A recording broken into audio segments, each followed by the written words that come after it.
Good evening, everyone. Hope everybody had a nice weekend. So I'm here with my Gilded Age review, and still very disappointed in myself that I haven't figured out how to do all the nice things with PowerPoint as well as Camtasia, but I will eventually, but I'm going to stop saying that because I sound like I say it every time. So let's get started.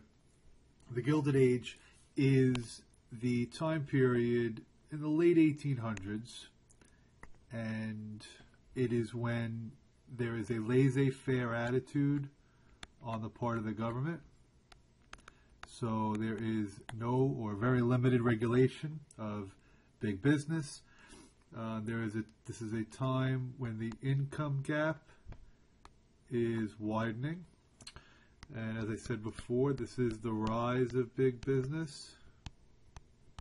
And the phrase itself comes from the author Mark Twain. Mark Twain referred to it as the Gilded Age. On the surface, everything looks golden, but underneath there are problems throughout society. Now, if we're going to focus on the economic aspects of the Gilded Age, I would like you to be aware that there was very minimal taxation during this time, and that the money supply issue was debated tremendously. I don't know how detailed you're going to want me to get in class. I think I'm going to allow that to be on a class-by-class basis. But I will explain to you when we get to the farmers how the backing up of money with gold, silver, at the time caused a lot of political problems in the nation. Okay, so hopefully you all understand this time period, late 1800s, laissez-faire attitude, deregulation, and if you read the article that I posted on Canvas, there are some people who believe we are living through a second Gilded Age today. But keep in mind, I said debate because there are plenty of people who would argue that limited government, laissez-faire, is the correct way to solve the problems. Let the free market address the social ills or economic ills that exist in the country. Okay, so now here are the four big businessmen of this time. Should play like, can you name the people here? Right here to the upper right is our man Carnegie to be accurate. And Andrew Carnegie, he made his money in the steel industry as a Scottish immigrant. Very impressive work ethic as a child, saved all of his money, memorized street locations when he was delivering telegraphs, and was able to utilize vertical integration. So he was able to control all the different steps to eventually get steel production in his best interests. Please be familiar with the Bessemer process. Henry Bessemer created a new way of making steel for a lower price than the competitors, and that was something that Carnegie utilized as well. Right here is Rockefeller. Rockefeller made his money in the oil industry. Also a very impressive story. But he was able to develop a company called Standard Oil, in which he used the rebates that the railroads gave him to undersell his competitors, and was able to develop control of over 90% of the oil market. Over here we have Cornelius Vanderbilt, the Commodore. For those of you that are familiar with Vanderbilt University, made his money in the railroad industry. And then last here would be J.P. Morgan. J.P. Morgan is a business investment banker, and also was the man who bought Carnegie's U.S. Steel Corporation, I believe, for the price of $500 million, which became the first billion-dollar corporation in the United States. And J.P. Morgan, I think I may have mentioned this in class, to some people, he bailed out the country during the Panic of 1893 as well as the Panic of 1907.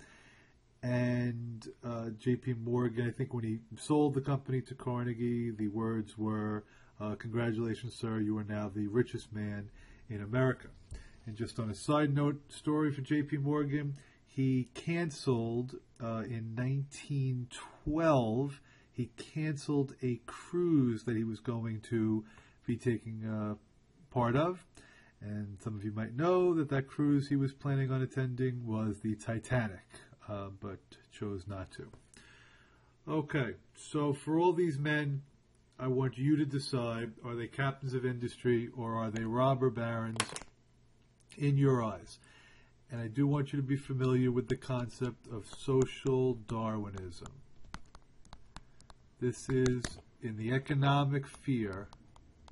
That word does not make sense. Economic sphere. This is survival of the fittest. I'm realizing that I should probably plan these out because I'm trying to speak, I'm trying to write, I'm trying to use the pen correctly, and I think sometimes I might be using words that are not part of the English language. Social Darwinism, survival of the fittest, that fits along with the laissez-faire attitude of the time period. But then you should all be familiar with Andrew Carnegie's Gospel of Wealth, in which he believed that rich individuals had an obligation, a social obligation, to donate a considerable amount of their money to various organizations and to philanthropic endeavors, libraries, hospitals, parks. And this is the debate that we can continue in class. So hopefully everybody is up to speed on that.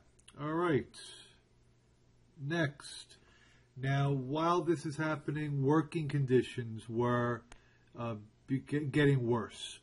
And you're going to see the growth of labor unions during this time. Now, I'm going to give you the history of the labor unions here. And then I'm hoping in class we're going to be able to have a nice discussion about the role of labor unions today, as well as what direction you think that they are heading in our society. So these are the big ones that were at this time. And by the way, first of all, the first labor union case was in Massachusetts, Commonwealth versus, I think it was Hunt versus the Commonwealth of Massachusetts, in which they allowed labor unions to exist.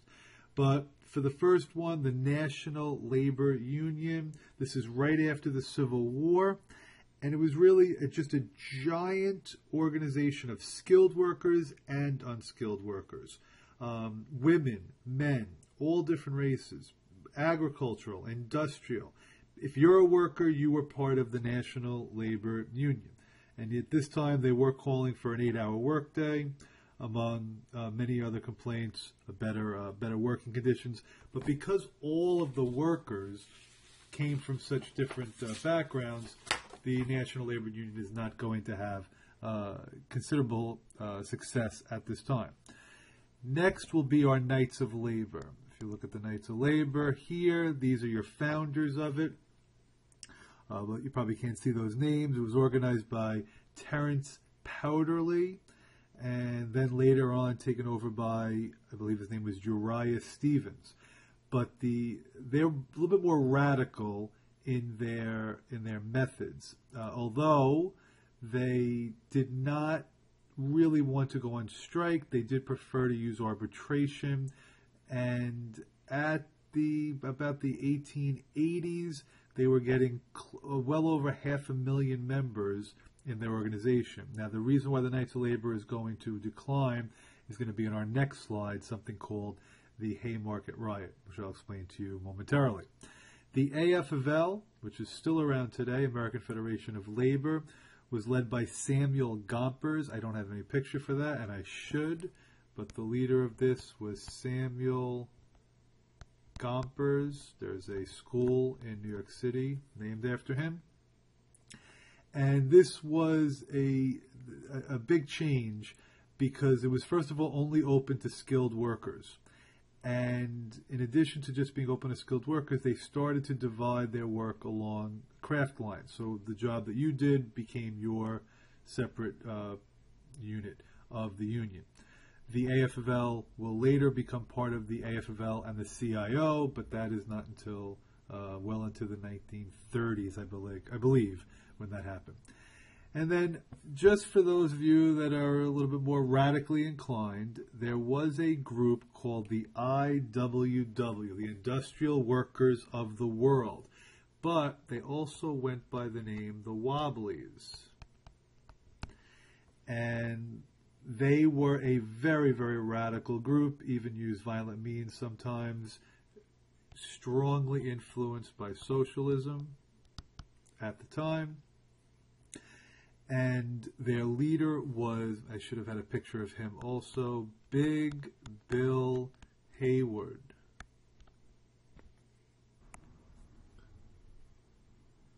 So I decided to get a picture of Big Bill Haywood, and there he is. And I feel bad because I have a police lineup video of him. But Big Bill Haywood, was a very vocal critic of the rise of big business during this time. And as the leader of the Wobblies, the Industrial Workers of the World, he was involved in many different labor strikes and violent uprisings. Many people referred to him, or at least the critics, as the most dangerous man in America.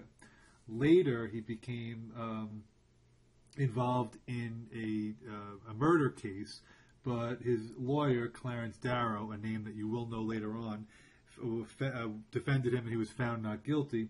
And then he later escaped and went to Moscow, surprisingly, or not, to live in the new Soviet country, and died in Moscow. And I believe they put half of his ashes on the Kremlin wall and the other half in Chicago, which is a place I'm going to explain to you in the next slide. All right, so what are these strikes that I'm referring to? There are so many, and I'm unfortunately only going to go over 3 of them right now. But the first one is this Haymarket Square riot that I've referred to in Chicago. Now, the Haymarket, just get my pen going here. The Haymarket riot was started as a protest for the Knights of Labor. And I think you might be able to see that here. And there's Haymarket. There should be somewhere where it says Knights of Labor, but I don't see it. And it was a peaceful protest in Chicago that the Knights were demanding an 8-hour workday, and they wanted better working conditions and better wages. However, there was a group in Chicago of anarchists. Anarchists are people who do not believe in any organized government. They were on the scene as well. So when the police officers arrived to just maintain order, someone threw a little bomb or a grenade into the group of policemen, and it killed several of them. Now, after this Haymarket protest becomes a riot, and there's a picture of the riot, they did arrest the anarchists. 8 of them were arrested, 4 of them were sentenced to death. But because it was a Knights of Labor protest, the Knights lost a lot of goodwill in the public, and this really led to its demise as a union. Hopefully I explained that well to you guys. All right, now the next one is the Homestead Strike, which is right here, and this was Andrew Carnegie's company. Okay, the Homestead Steel Company. They were cutting the wages, and the workers went on strike. Now, keep in mind that Carnegie was not in the country at the time of this strike.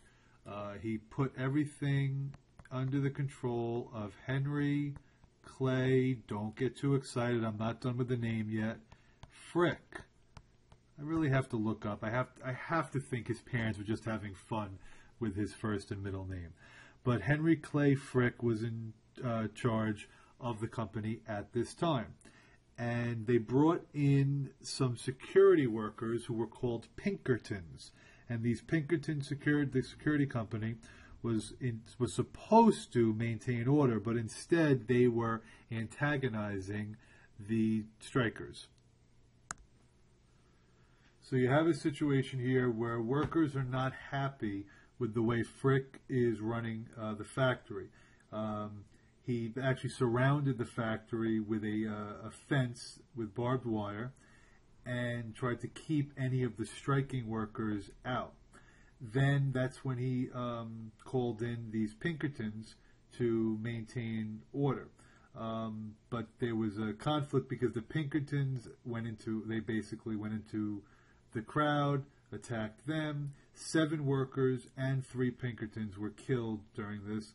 The governor of Pennsylvania had to call in 8,000 military men to try to maintain order, but in the end, it was management that won out during this strike, and people said things like, I think one of the newspapers said, Carnegie can build 10,000 libraries, but it'll not compensate for what went on in his factory. All right, but the one that best exemplifies the problems during the Gilded Age is definitely the Pullman strike. So here's what happens. George Pullman owned a railroad company, and they were producing the cars for each railroad that you could sleep in overnight. It was called a Pullman car. Now, I feel like I should add a slide here. In 1893, and I think I'm going to do that. Bear with me. Okay. So in 1893, there was a panic. And the panic of 1893 obviously led to a decline in the economy. So what Pullman did is Pullman he had a town where all of the workers that were working for him could live in. And they had to obviously pay him rent. When the panic hit, he cut their wages, but he kept their rent the same. And this led them to make a decision to go on strike. Now, they are led by a leading socialist name at the time, Eugene V. Debs. And Eugene V. Debs really I know he's a socialist because he ran for president as a socialist. Eugene V. Debs, though, at the time was their union leader. And he organized the Pullman strike. The Pullman strike shut down a large portion of railroad traffic throughout the country at this time. The president was Grover Cleveland. And this is Grover Cleveland's second time as president. So Grover Cleveland, 24.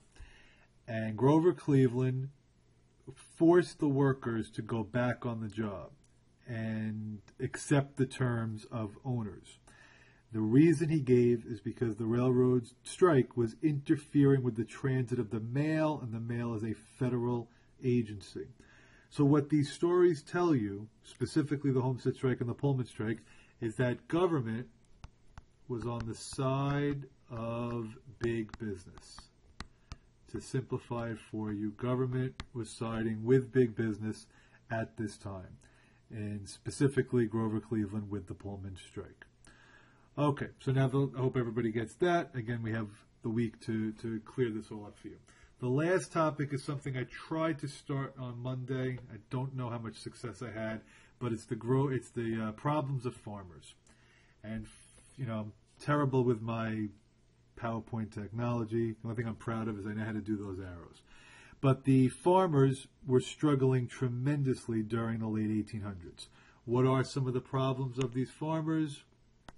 They are dealing with drought, locusts who were destroying their crops, any type of bad weather conditions. The climate did not always work in the favor of the farmers. In addition, we have all these new tools that were very costly. It's nice that we are industrializing, but they're very expensive and the farmers couldn't always afford them. When they did complete their crops, the grain storage operators were charging them very high rates to store their goods. When they were selling their crops, the railroads were charging them very high rates, the shipping rates were exorbitant. When they tried to borrow money from the banks charged them extremely high interest rates. I did high-cost machinery twice because I'm not paying attention. And because the farmers are producing so much, because of supply and demand, it leads to lower prices for their goods, so they're not making as much of a profit. Overall, the bottom line is that this is debt for the farmers who, as this cartoon says, feeds us all. Now, who is this guy over here? He is going to be the leader of an early group called the Grange. The Grange was on a local level. Oh, I guess I should tell you his name. His name was Oliver Kelly. And the Grange is going to try to educate farmers, try to teach them how to share some of the tools and better utilize their resources during this time period. Grange will eventually become the Farmers, and there's a apostrophe missing, Farmers Alliance. But what I would really love for you to all remember is how the farmers are eventually going to form into the Populist Party. Now, before I can do that, I should point out, I guess I need to do one more slide here, that the Grange is going to focus its efforts on the railroads. So they will pass Granger laws. And the Granger laws are going to just simply try to regulate railroad rates. Now, at first, the Granger laws were viewed as constitutional. There's going to be a Supreme Court case, Munn versus, no period there, Illinois, which will rule that they did have the right to regulate the railroad rates. But 1 year later, the case will be appealed, and in Wabash versus Illinois, now the Supreme Court will make the ruling that because the railroads are crossing state lines, one state cannot pass laws regulating the actions in another state. Now, this will lead the government to actually respond, and they will create the Interstate Commerce Act, which will lead to the Interstate Commerce Commission.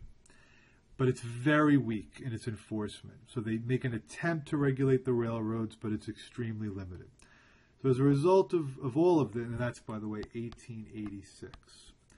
So as a result of all this, the farmers are going to try to form a political party that better addresses its grievances. And that party will be called the Populist Party. Don't know why I have to change the pen each time, but I'll figure it out. Sorry if I sound annoyed. Now, the Populist Party is going to form a platform that I typed up for you here.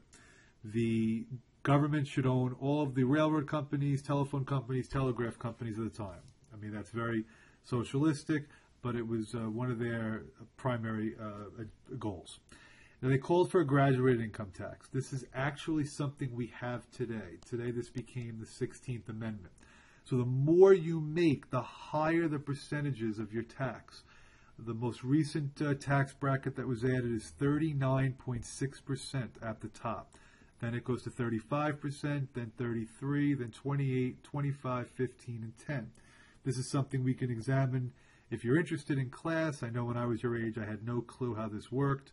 But today, the more you make, the more you pay. There are people who call for a flat tax that think we should just have 1% for everybody. Because the populists are going to get their support from farmers and from workers, they will call for an 8-hour workday, and they will try to restrict immigration because immigrants were taking the jobs of Americans. Now, two other ideas here that we did incorporate. The direct election of senators becomes the 17th Amendment. There are 2 senators in each state, but prior to the 17th Amendment, it was an indirect election. So we would elect representatives, and those people would select the 2 individuals who would become our senators. Populists want more power to the people. I should point out, Populist Party is also called the People's Party. They called for a secret ballot. Before that, and I think they got this idea from Australia, but before that, you would walk to the ballot booth and they would ask you, do you want a blue ballot or do you want a red ballot? So if your employer is watching who you vote for and is not happy with your selection, you could be fired. And this is a major problem. So today we incorporate a secret ballot. They wanted a 1-term presidency. Boy, would I love a nice 6-term presidency today. 1 term, but I think some of you didn't agree with me. We didn't get that, but we did limit it to 2 terms. Now, the initiative recall referendum. These are all ideas that give more legislative rights to the people. A referendum is letting the people directly vote on a bill to become a law. Initiative is letting the people introduce a bill so that the legislature could vote on it. And then recall is when voters get to remove an elected official before his time is up. Now, the part of the platform that is going to create the greatest difficulty for you to understand is this last one. At this time, we were backing up our money with gold. Now, we originally backed it up with gold and silver. But in 1873, I'm probably getting crazy here, but in 1873, and I am almost done, and I really appreciate you staying with me. I hope you haven't gone to Twitter or Facebook or Instagram or, God, I sound old talking about whatever the ones are that you go with today. But 1873, that sounded so dismissive. I'm on Twitter just as much as anybody. In 1873, we got rid of silver to back up our money. And some people refer to this as the crime of 73. This is very difficult for a lot of you to understand. It's very difficult for me to understand. The farmers, the populace, they wanted our money to be backed up with gold and silver again. Now, that would lead to inflation. But they don't care about the short-term impact of inflation. It would not detract from them economically. It would help them to pay off their debts and to get them out. So they actually wanted there to be inflation. Now, this idea of adding silver to the currency now this is the last part, and this is a more political part, okay? It's going to be a speech that this man right here, and I really would love for you to remember his name. This is and it'd be nice if I could write it. This is William Jennings Bryan with a Y. And he gave a speech in 1896 prior to the presidential election. And it's referred to as his Cross of Gold speech. And in the speech he says, "You shall not crucify mankind upon a cross of gold." And he wanted to add silver. But he was the Democratic candidate for president. He said this at the Democratic, that doesn't work. Democrat has to be blue. He says this at the Democratic convention. So this is William Jennings Bryan. The populists, and by the way, he's running against the Republican who was William McKinley. The populists hear this speech, and they have to make a decision. Do we support our own third candidate, like they did in 1892? In 1892, they ran James Weaver for president, and as you all were well aware, he did not even come remotely close to winning. So do they want to go down that path again? Well, instead, they decide to put their support behind William Jennings Bryan. And it sounds like, when you hear all this, why didn't Bryan win? Although some of you might not be sure who won. But I could tell you that McKinley won somewhat because he had a campaign manager who was absolutely brilliant by the name of Mark Hanna, or Marcus Hanna. And Marcus Hanna did a great job of organizing the business interests in his favor, and they did oppose the coinage of silver, but they were able to win fairly significantly, 271 to 176. And this will lead to McKinley being president. He'll be elected again, but then will die in the second term, but there's no need to mention that now. I'm trying to get this in under 30 minutes. And I'm just realizing that I covered an awful lot. The only thing I did not explain was the Sherman Antitrust Act. So just be aware that in 1894, in response to all the rise of the monopolies, the government did pass the Sherman Antitrust Act, but it was not very successful. We will have to wait till much later for that to happen. Thank you so much for staying with me. and I will see you all in class.